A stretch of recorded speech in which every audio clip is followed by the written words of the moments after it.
Assalamualaikum. Waalaikumsalam. Pembahagian zakat fitrah yang jatah kenih gharib, apakah boleh digunakan untuk kemaslahatan masjid?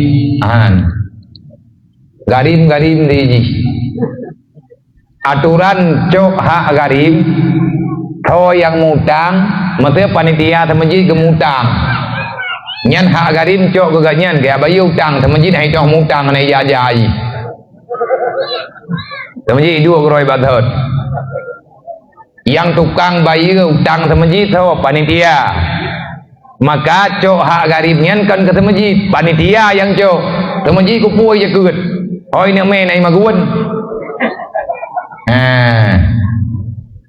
Jadi hanya cok ke masalah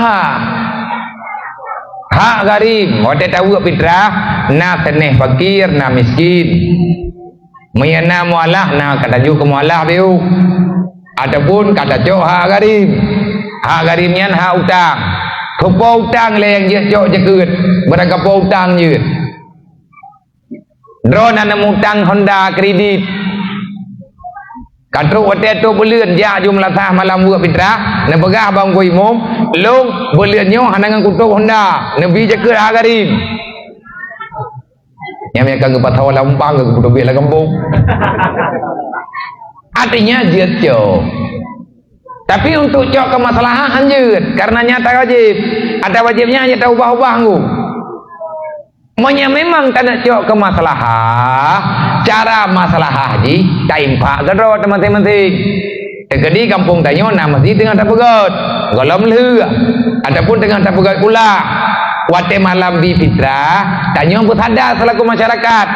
Na merempok beri fitrah kadang 5 hari tapo. Tajuk mun dua kai tapo ataupun mun 3 hari tapo, nyan sedekah ke masjid, nyan masalah. Tapi yak cok tumpuk, yak jok kepada masalah hana tengku. Teneh je keut masalah hana. Kalau nanan monya perlian nak pegat ke masalah, pegat kita lain. Pegat judul baru. Mangki banjara ta musyawarah ngalahi kitab hukum. Anjeun. Ka